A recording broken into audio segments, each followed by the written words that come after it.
My message to the losers: losers, look in the mirror. No? Well, maybe you should. Sorry. Well, that's my... I admit I may not have spent as much time in a courtroom as you have.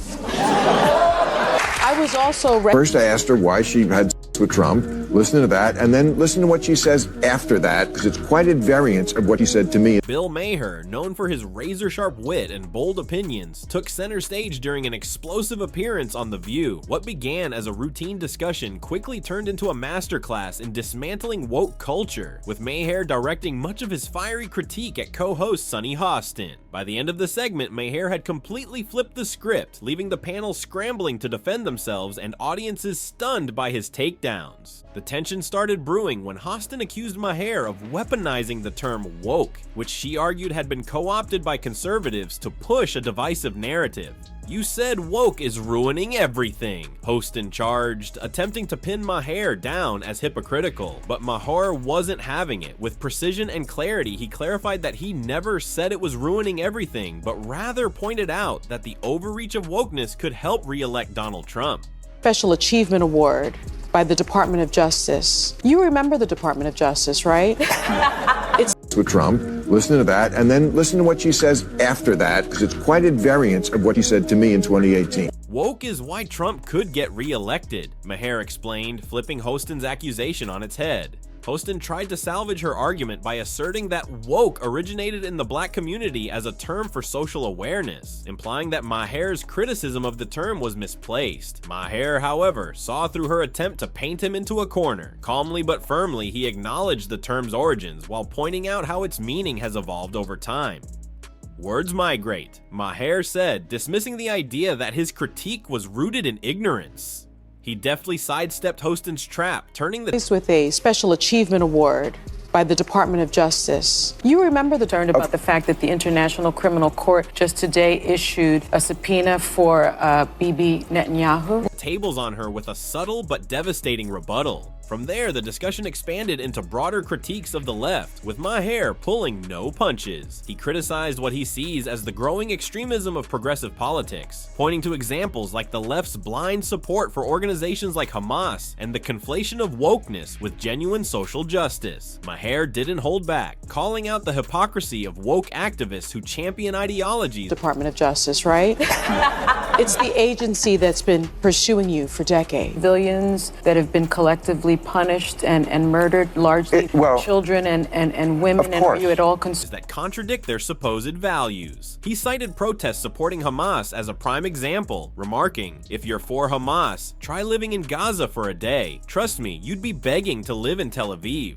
Maher also took aim at the glaring double standards when it comes to women's rights, specifically highlighting the oppression faced by women in many Muslim-majority countries. Women have no rights in these places, Maher pointed out, contrasting that reality with the freedoms enjoyed in Israel. The irony, he noted, is that many so-called progressives in the US vocally criticize Israel while turning a blind eye to the systemic sexism and oppression in the regions they defend. Hostin and the panel were left speechless, unable to counter his facts. When Hostin attempted to shift the narrative by questioning Maher's stance on civilian casualties in Gaza, Maher expertly deflected her moral posturing. He reiterated that Hamas is a terrorist organization openly committed to genocide against Jews in Israel, a fact that cannot be ignored in any discussion about Middle East conflicts. Hamas has attacked Israel 5 times since being given that land, Maher said. They've taken international aid and used it to build tunnels instead of schools or hospitals. His takedown was as factual as it was brutal, leaving Hostin visibly flustered. The conversation also touched on Maher's broader frustrations with modern liberalism, particularly the disconnect between old-school liberals like himself and the increasingly extreme woke movement. He pointed out how policies championed by the woke left, such as allowing people to live on the streets in the name of freedom, often do more harm than good. The liberal view used to be about compassion, getting homeless people off the streets into shelters, Maher said. Now the woke left treats them as if they're endangered species, insisting we leave them where they are. His commentary drew applause from the audience, further highlighting the growing divide within the Democratic Party. In a particularly biting moment, Maher took aim at media narratives, accusing outlets of prioritizing ideology over truth. Narrative over truth, that's the problem, Maher said, adding that both the left and right are guilty of telling only half the story to fit their agendas. His critique struck a nerve, with Hostin trying and failing to push back against his points. By this stage, it was clear that Maher's arguments were resonating with the audience far more than the panel's rebuttals. Maher didn't stop there. He even criticized President Biden, remarking on how his age and presentation have become a liability. Fake. But guess what? That's exactly what just happened. And trust me, this changes everything. Concerned about the fact that the International Criminal Court just today issued a subpoena for Bibi Netanyahu. Biden just presents as old, Maher said, comparing him to Donald Trump. Trump doesn't present that way, even though they're almost the same age. Biden looks cadaver-like. The sharp observation drew laughs, but also underscored a key concern about Biden's leadership, his ability to inspire confidence in a country grappling with significant challenges. The final moments of the segment saw Hostin attempting one last-ditch effort to regain control of the conversation. She accused Maher of abandoning his liberal values, framing him as someone who has drifted too far to the right. But Maher was ready. "I'm still an old-school liberal," he said, drawing a distinction between traditional liberal values and the dogmatic wokeness that dominates today's left. "We need a new word for woke because the concepts are different now. It's not the same as it was 5 years ago."